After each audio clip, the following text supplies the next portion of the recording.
covering the islands of the Bahamas. ZNS Network presents The Bahamas Tonight.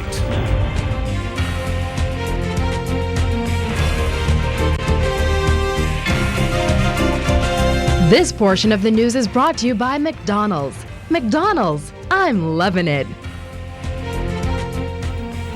Good evening and welcome to the Bahamas Tonight, the National Report. I'm Keishla Adderley. Thanks for joining us. Topping the news tonight, the Christie administration marks its first 100 days in office next Wednesday. That's the window in which the government promised to accomplish a series of campaign commitments. One of them is a national congress for the government's Vision 2030, which includes the 40th anniversary celebrations. Prime Minister Perry Christie addressed it in Parliament today. Already, the government says it's already begun to fulfill some of those commitments. Prime Minister Christie told Parliament today he's appointed a steering committee co-chaired by former Foreign Affairs Minister Charles Carter and former Director of Culture and leading figure in the arts and culture community, Dr. Nicolette Bethel, to develop a program for the momentous occasion. This will be a major undertaking, one that will be executed with creativity, a sense of history, and for that matter, a great sense of history. Timeliness on a scale appropriate to the occasion, while at the same time observing the need for budgetary discipline in these difficult times. This undertaking will require the full support not only of the government, but relevant non-governmental organizations as well. Now, a national congress will also be formed, Mr. Christie says, to help build public involvement in and a popular consensus for the government's Vision 2030. Prime Minister Christie explains what this vision is all about. Vision 2030 is all about looking forward and planning for the future, instead of always thinking of national development in terms of one-year increments, as has historically been the case in the Bahamas. My government is determined to not only meet the immediate and short-term planning needs of the nation, but to simultaneously develop and implement a longer-range planning for the future. This is where Vision 2030 comes in. It will focus on what the objectives for national development should be, economically, environmentally, educationally, socially, and culturally, and what strategies and action plans will need to be put in train to achieve those objectives between now and the year 2030. Mr. Christie says the Congress will embrace the broadest possible cross-section of the Bahamian community and is intended to cut across party lines and encourage a common purpose in the pursuit of national development.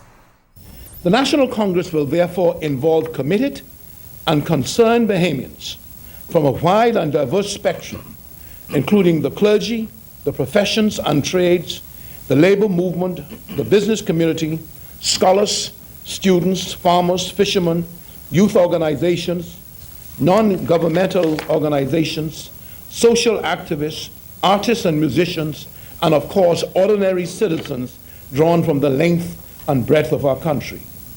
Further announcements concerning the National Congress will be made in due course.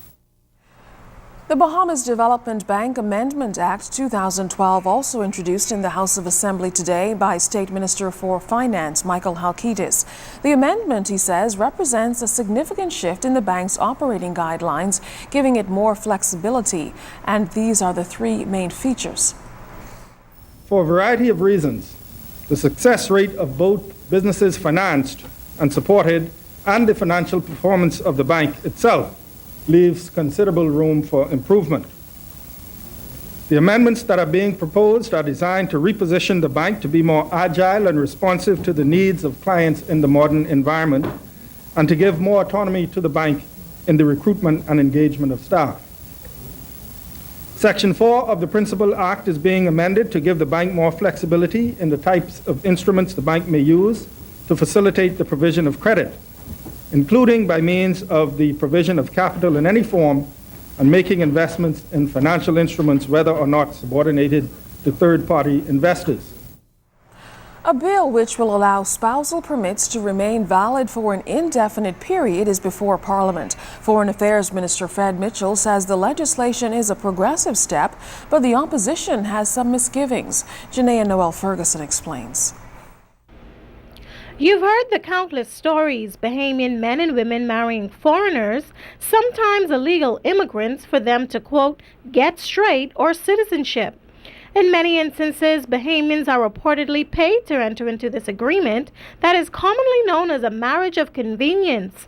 However, Minister of Foreign Affairs Fred Mitchell says that the amendment to the Immigration Act, allowing spousal permits to exist as long as the marriage does, is a step in the right direction. Why, if someone is lawfully married to a Bahamian, why should that person, in a marriage which subsists, in a marriage which is where there is not a legal separation, why should that person have to keep coming back to the Department of Immigration for permission to live and work in the Bahamas?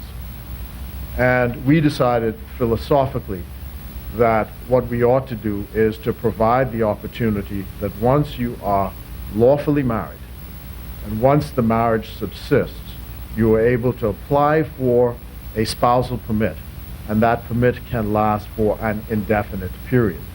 The Foreign Affairs Minister ensures that there are safeguards in place to ensure that those who try to defraud the system are stopped. We are satisfied that there are the appropriate safeguards in the legislation and by policy to deal with this. None of the application procedures there's no plan to vary those procedures. Each couple has to come in, there has to be an interview, it has to be a marriage which subsists. And immigration is trained in the interview techniques. As we said in another forum yesterday, the minister is not required with a microscope to go and inspect the sheets. A marriage it's done by public officials with an appropriate, proper, and humane interview. Members of the opposition were not convinced and planned to vote against the amendment. MP for St. Anne's Mr. Hubert Chipman says, with the country already in a state of crisis as it relates to illegal immigration, the amendment has the possibility of causing a greater influx, and said this must be properly policed. Bahamians are managing illegal immigrants for prices of $3,000, $5,000, and as much as $10,000 per marriage. When we grant a spousal permit for an indefinite period without proper monitoring and policing, we are creating a big problem. Mr. Speaker, I can only imagine, and I hear the member for Fox Hill said earlier about the applications and the backlog of applications at the Department of Immigration. I can only imagine the floodgates now being open. Absolutely. Without a definite period. MP for Long Island and Deputy Leader of the Free National Movement, Loretta Butler Turner, agreed. After the 5-year period, it is then up to the Department of Immigration to go to that residence that the spouses, the husband and wife reside at, to ensure that this marriage is subsisting. They do all sorts of checks and balances. Many times they go unannounced. They walk into a home where a woman is there with her children, no sign of husband, no clothes, no shoes, no toothbrush, nothing. So at the end of the day, you know it's no marriage. Janaea Noel Ferguson, ZNS News.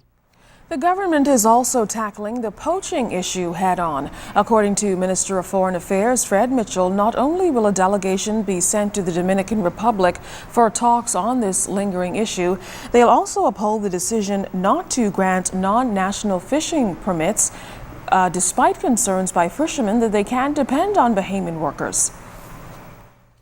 To the fishing community, that the government understands and hears quite clearly on these matters and is taking all the steps it can in order to address this issue.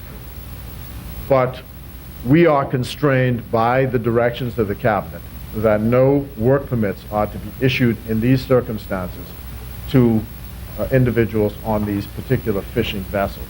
And that will remain the situation until we are otherwise directed.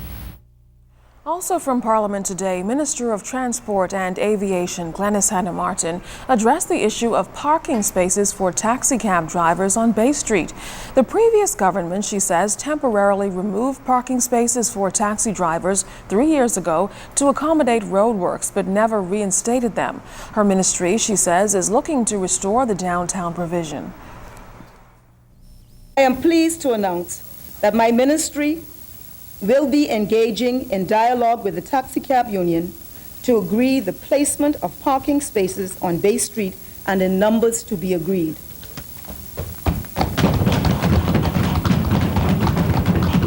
Speaker, reserved taxi parking spots will be reinstated. Mr. Speaker, good governance is fair and even-handed. It must never be seen to allow the interests of one sector to arise over and above the interests of other sectors. Sometimes it is a delicate and difficult balance, but it is the benchmark of equity. Still to come in the Bahamas tonight, a key office to be restored in Grand Bahama. That story is after the break.